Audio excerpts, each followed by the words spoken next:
Hello and welcome back. This is video number 3, and we're going to talk about the general settings of WooCommerce.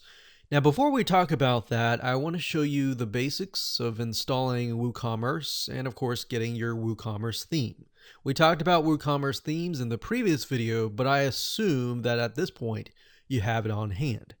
Okay, so first things first, you want to log into your WordPress administrator dashboard, as you can see here.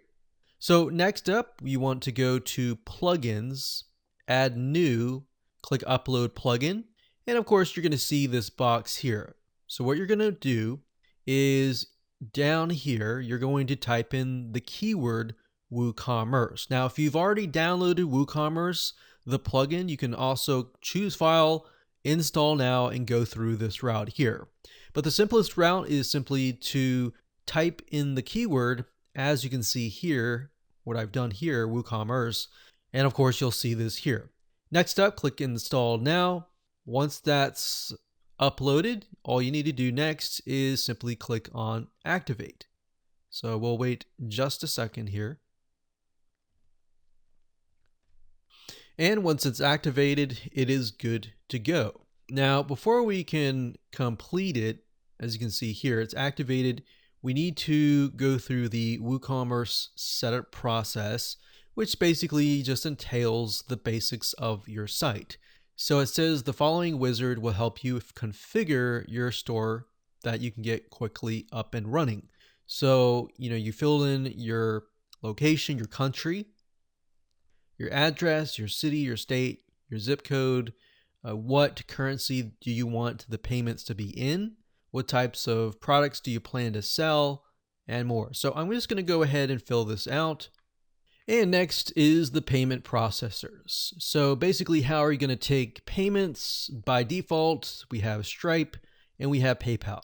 Stripe is free, and it's a way that you can take credit card payments. So as you can see, accept debit, credit cards, and so forth.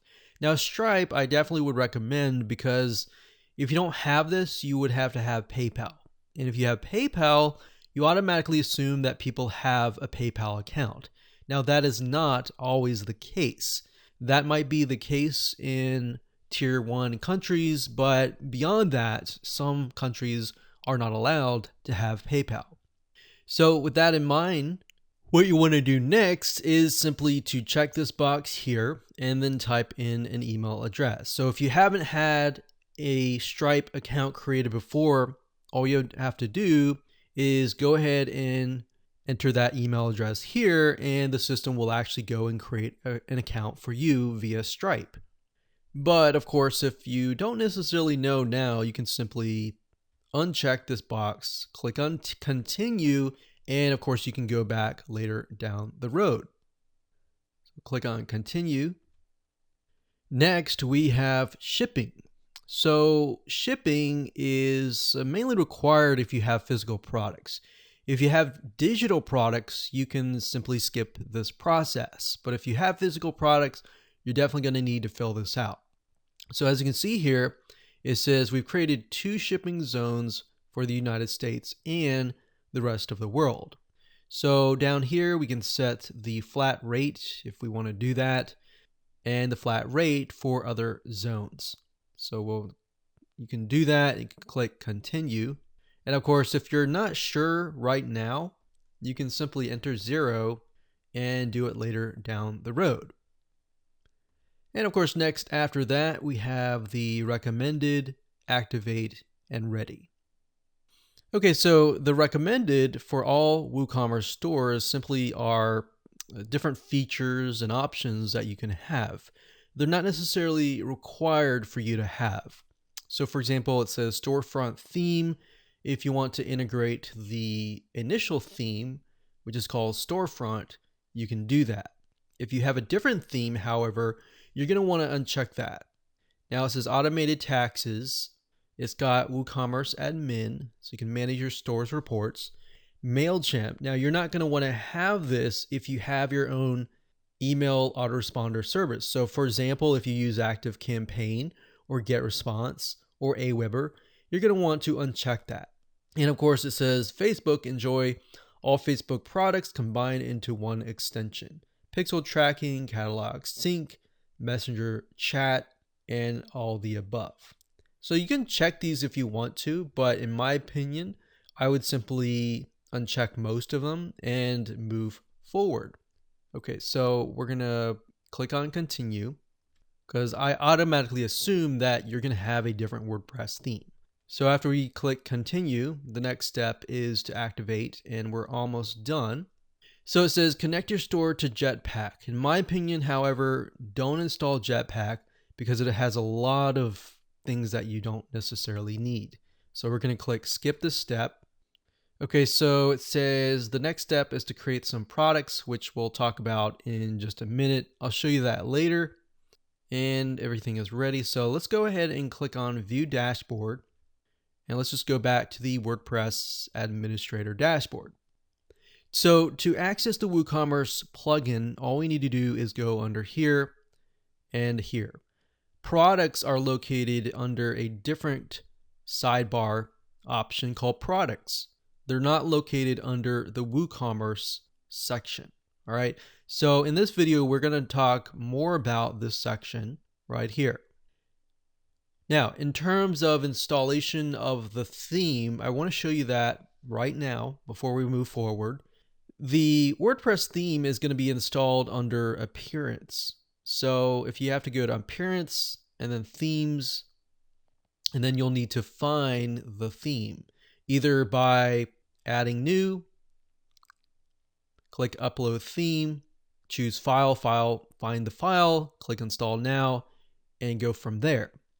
So that's what you would most likely do if you have a WooCommerce theme that is separate and you've purchased that via maybe Theme Forest, via Creative Market, and more. Okay, so in this case, we've already installed the theme. In fact, it's a free theme called Deli right here. So what I'm going to do is click Activate. And here we go. So the theme has been installed and we're good to go. Now, different WordPress themes for WooCommerce will be different, so it really depends. So I can't really show you the theme that we're using because it's going to look totally different than ours. But the basics are, once you've installed the WooCommerce theme, you can simply go to Customize and, of course, customize the header, the footer, the images, and more. And a lot of times the WordPress WooCommerce theme will come with documentation to walk you through step by step as to how you can customize that particular theme. Now, that out of the way, let's go back to WooCommerce here. So we'll go over here.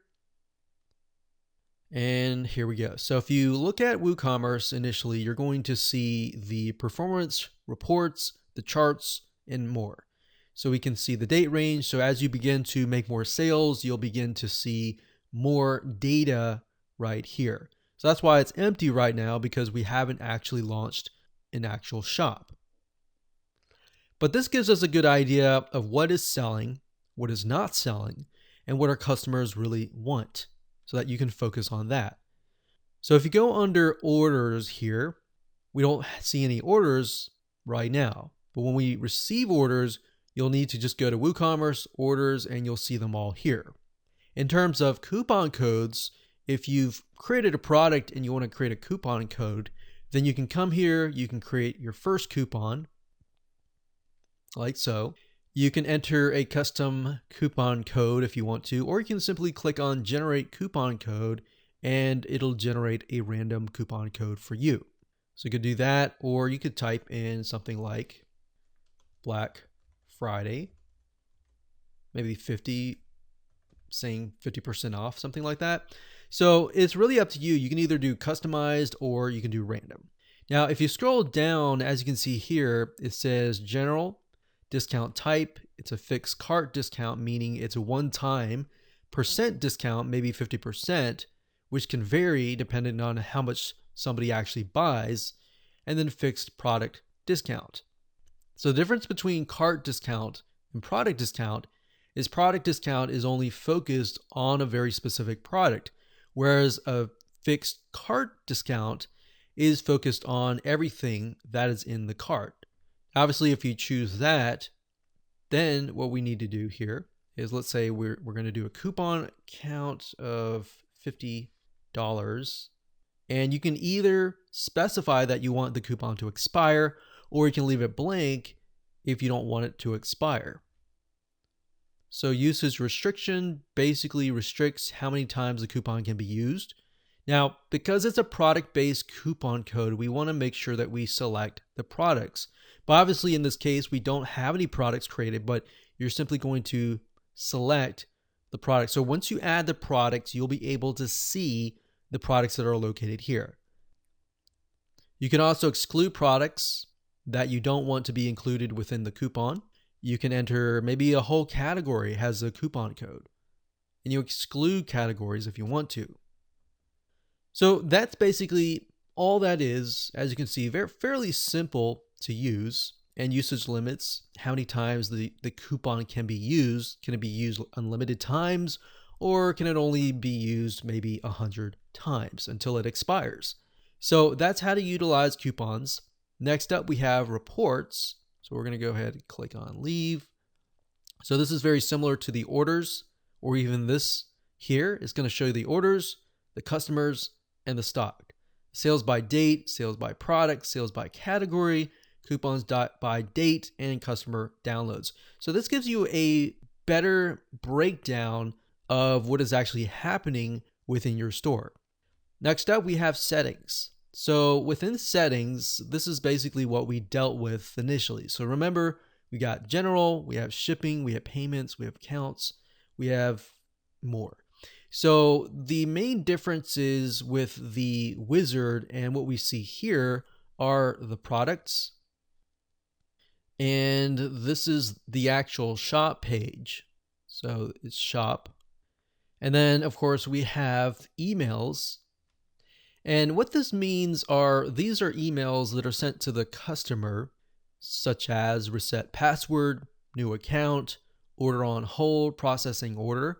So you can change these if you want to, but you don't have to. But it's nice to have to just start off right off the bat. And that's it. Now let's move on to the next video and talk about how to go about creating brand new products or adding products to the system.